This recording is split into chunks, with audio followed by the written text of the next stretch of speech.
Shalom mes bien-aimés. J'espère que vous vous portez tous bien par la grâce de notre Seigneur.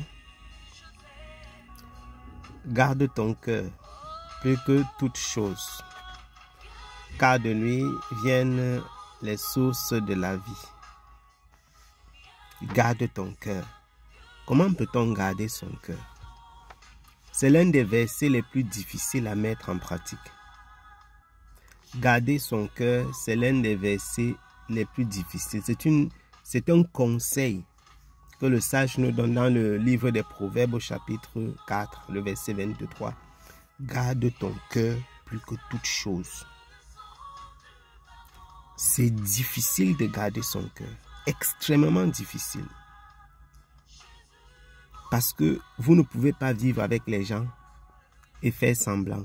Lorsque tu veux garder, lorsque tu veux préserver ton cœur, tu as l'impression que tu es hypocrite, que tu es un menteur, que tu es un acteur. Il est difficile de garder son cœur. Mais le sage, le Saint-Esprit dit,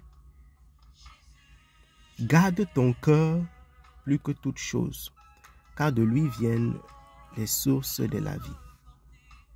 Comment peut-on garder son cœur?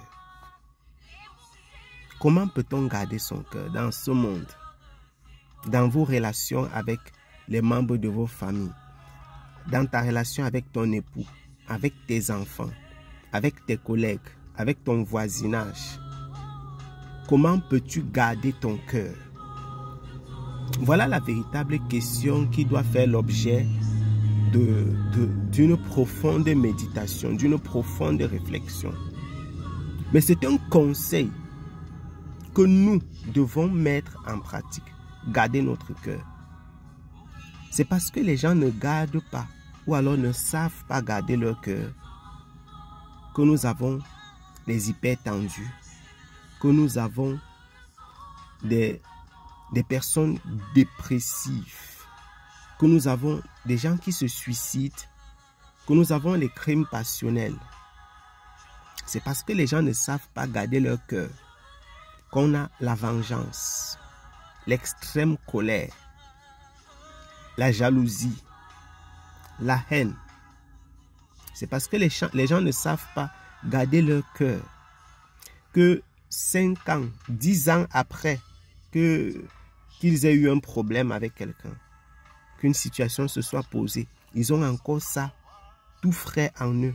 Ils sont encore prêts à tout détruire, à se venger. C'est parce que les gens ne savent pas garder leur cœur que certaines familles sont déchirées plusieurs générations après qu'un problème se soit posé. On a encore des enfants, des petits-enfants qui ne se parlent pas, qui ne peuvent pas s'asseoir autour d'une table, mais qui portent pourtant, qui ont pourtant le nom d'un même grand-père ou d'un même arrière-grand-père. C'est parce que les gens ne savent pas garder leur cœur qu'on arrive à toutes ces dérives et à tous ces problèmes. Garde ton cœur plus que toute chose. Garder son cœur, c'est possible. Et nous devons y parvenir. Savoir et pouvoir garder son cœur est un signe de maturité spirituelle. Je reprends. Savoir et pouvoir garder son cœur, c'est un signe de maturité spirituelle. Lorsque tu as appris à garder ton cœur, tu sais comment recevoir les nouvelles difficiles. Lorsque tu as appris à garder ton cœur, tu sais que les hommes peuvent te trahir. Lorsque tu as appris à garder ton cœur, tu sais que les humains sont des menteurs, sont des pécheurs. Lorsque tu as appris à garder ton cœur, tu sais que ton époux ou ton épouse est un humain, comme tous les autres, qu'il a la nature, il a la chair. Et cette nature, cet homme charnel est capable de le pousser à dire des paroles ou à poser des actes qui ne soient pas conformes à ce que tu attendais de lui ou d'elle. Quand tu sais garder ton cœur, tu sais que tes enfants peuvent à un certain moment ne pas être aussi obéissants que tu l'attendais. Lorsque tu sais garder ton cœur, tu sais que tes collègues de travail, de service, ton patron, etc., peuvent te trahir, peuvent t'utiliser, peuvent te mentir. Lorsque tu sais garder ton cœur, tu es conscient de ce que dans ton lieu de travail, tu ne dois pas faire entièrement confiance à tout le monde. Lorsque tu sais garder ton cœur, tu le préserves de la haine, de la colère, de la jalousie. Lorsque tu sais garder ton cœur, tu sais que si je n'ai pas quelque chose maintenant, je dois patienter. Je ne dois pas remuer cela dans mon cœur. Je ne dois pas méditer dessus, passer des nuits et des jours à y penser. Lorsque tu sais garder ton cœur, tu le préserves des regrets, des remords, de la haine. Lorsque tu sais garder ton cœur, tu ne vis pas dans la jalousie. Tu n'es pas jaloux des gens. Tu ne te compareras jamais à ceux qui te dépassent ou encore à ceux que tu dépasses. Mais je dois avouer, c'est difficile de garder son cœur plus que toute chose. Je dois l'avouer. Extrêmement difficile. Dans une société où vous devez montrer de l'amour à vos parents, à vos proches, à vos enfants, à votre époux, à votre épouse, à vos collègues. Il faut donc savoir, il faut donc pouvoir trouver la juste façon de faire, d'agir. Pouvoir être honnête et non un acteur, tout en préservant votre cœur de la corruption que le diable est capable d'amener en créant en vous des sentiments qui n'étaient pas en Jésus-Christ. Garde ton cœur plus que toute chose, car de lui viennent les sources de la vie. C'est impératif de pouvoir garder son cœur. Un enfant de Dieu ne peut pas croître, ne peut pas grandir, ne peut pas expérimenter la grâce et la présence de Dieu s'il lui est impossible de garder son cœur. Vous savez pourquoi il y a autant de mal dans le monde?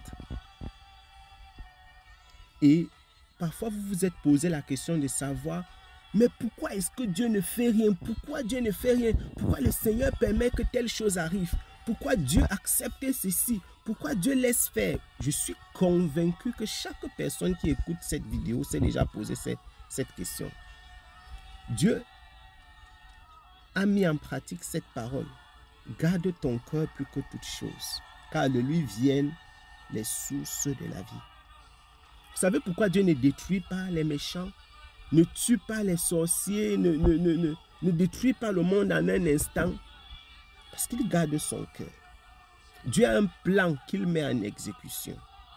Et il ne va pas dévier du plan parce que les humains se sont comportés d'une façon ou d'une autre. Dieu a un plan qu'il met en exécution. Et il lui est impossible de dévier de son plan, de tordre, d'annuler, d'anéantir son plan à cause de ton comportement, toi, l'humain.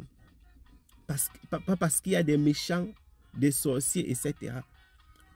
Et vous vous posez dans des questions, pourquoi Dieu fait ça? Pourquoi Dieu laisse? Pourquoi le Seigneur? Parce que Dieu garde son cœur.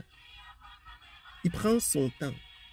Le plan du Seigneur s'accomplira, quels que soient les actes, quelles que soient les attitudes, les comportements des humains. Dieu garde son cœur plus que toute chose. Et il accomplit sa volonté. Il accomplit ses desseins. Mais souvent, il arrive même aux chrétiens de se venger, d'avoir de la haine, d'être jaloux, de manquer de pardon. Tu n'arrives pas à pardonner à ton époux pour ce qu'il t'a fait, à ton enfant, à ta mère, à ton père. Vous savez pourquoi on n'arrive pas à pardonner? Pourquoi nous avons de la haine? Parce qu'on ne garde pas notre cœur. Quand tu n'arrives pas à garder ton cœur, tu vas remuer chaque fois. Tu vas y penser, tu vas y songer, tu vas y méditer. Sur quoi? Sur le mal que tu as subi, sur le mal qu'on t'a fait, sur les souffrances que tu as endurées. Tu vas prendre des décisions par rapport à cela. Nous devons pouvoir garder notre cœur plus que toute chose. Nous devons pouvoir mettre de côté, faire la part des choses. Et comment y parvenir? Je termine par là. Garde ton cœur plus que toute chose, car de lui viennent les sources de la vie. Tu dois te convaincre, et ça c'est une chose extrêmement difficile. Vous devez vous convaincre, tu dois te convaincre à 100% qu'aucun humain n'est digne de confiance. Et je vous envoie lire le psaume 118. Aucun humain, aucune personne dans la chair n'est digne de confiance. Jésus-Christ seul est digne de confiance. Vous pouvez avoir tous les je veux dire, tous les serments du monde. Quelqu'un peut t'avoir, je te jure sur, aucun humain n'est digne de confiance. Tout le monde peut te décevoir. Il y a les gens, quand je dis seulement tout le monde comme ça, leur cœur bat, dit que même. Donc, ma femme l'appelle, hey, non, je ne peux pas croire ça, je ne peux pas accepter. Donc, mon mari, non, c'est pas possible. Donc, après que j'ai fait tout ce que j'ai fait ici, mon fils, hey, ce sont les gens qui pensent comme vous là, qui vont sauter du pont. Tout le monde peut te tromper, peut te blesser, peut te faire du mal. Les chrétiens et les non-chrétiens, les enfants de Dieu, tout le monde peut te... Les nés de nouveau et non. Chaque personne que tu rencontres, chaque jour, peut te trahir. Lorsque tu fais du bien, ne t'attends pas à ce que les gens soient reconnaissants, à ce que les gens vraiment te disent merci, qu'ils soient. Gardez votre cœur. Lorsque tu fais du bien, que ce soit à un homme ou à une femme, n'attends pas quelque chose d'extraordinaire.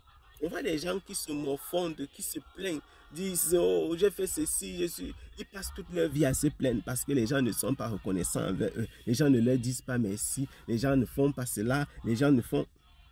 Garde ton cœur plus que toute chose. Garder son cœur, c'est véritablement la nature de Dieu. Si Dieu pouvait se plaindre parce qu'on n'a pas dit merci, parce qu'on l'a rejeté, parce qu'on a trahi, parce qu'on a péché, parce que... Garde ton cœur plus que toute chose. Tu dois le savoir. Tout le monde peut te trahir. Ton époux que tu aimes tant, celui qui dort à côté de toi, celle qui dort à côté de toi, elle a la chair, elle est faite de chair. Ce qui coule dans son corps, c'est le sang. Elle peut pécher contre toi. Tes enfants que tu aimes tant, qui prient, qui sont nés de nouveau, qui aiment le Seigneur, ils peuvent commettre des erreurs. Ils peuvent se tromper. Ils peuvent faire des choses graves, des choses terribles. Tes collègues qui sont si gentils, ton patron, ton voisinage, garde ton cœur plus que toute chose. Évite la comparaison.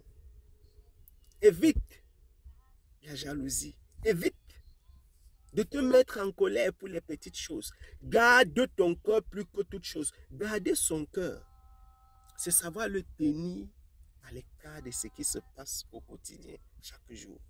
Une fois que tu en as parlé, une fois que tu as parlé de quelque chose avec le Seigneur, tu ne gardes plus ça dans ton cœur. Et c'est par là que je termine. Les enfants de Dieu, ceux qui apprennent à garder leur cœur plus que toute chose, lorsque vous avez un souci, une situation difficile, prenez l'habitude d'aller vers le Seigneur. Dieu est notre confident. Tu as ton époux ou ton épouse pour ceux qui sont mariés.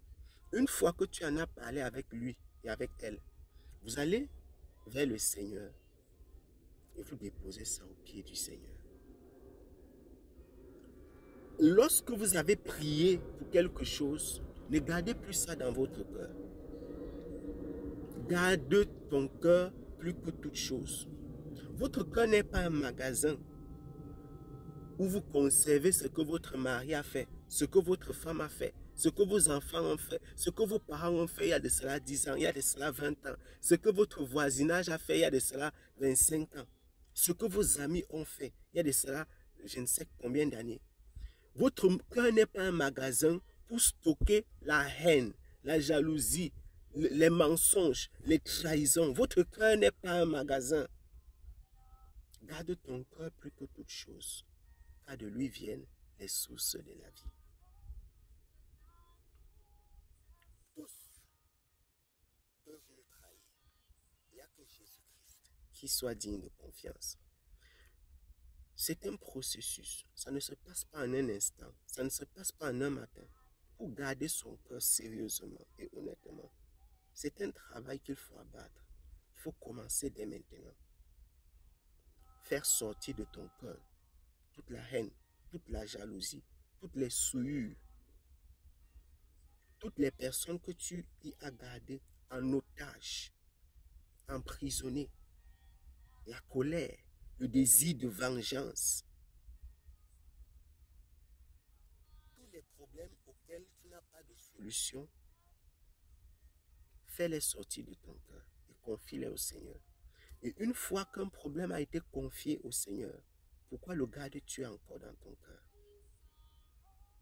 Garde ton cœur plus que toute chose, car de lui viennent les sources de la vie. Quand nous allons parvenir, lorsque tu parviendras à libérer ton cœur, tu verras l'impact que ça aura dans ta vie spirituelle. Tu te sentiras véritablement comme un aigle, comme dit la parole du Seigneur, comme un oiseau. Les personnes qui gardent leur cœur plus que toute chose sont joviales, sont légères, sont tranquilles, sont heureuses. Elles savent que ce monde est un lieu de passage. Nous y sommes en pèlerinage. Et nous devons faire confiance à Jésus-Christ seul. Même si vous aimez votre père, votre mère, vos enfants, votre voisinage, vos épouses, votre épouse, votre époux, sachez que ça n'empêche pas que vous devez garder votre cœur plus que toute chose, car de lui viennent les sources de la vie. Je vous salue dans le saint et le précieux nom de Jésus-Christ. Shalom.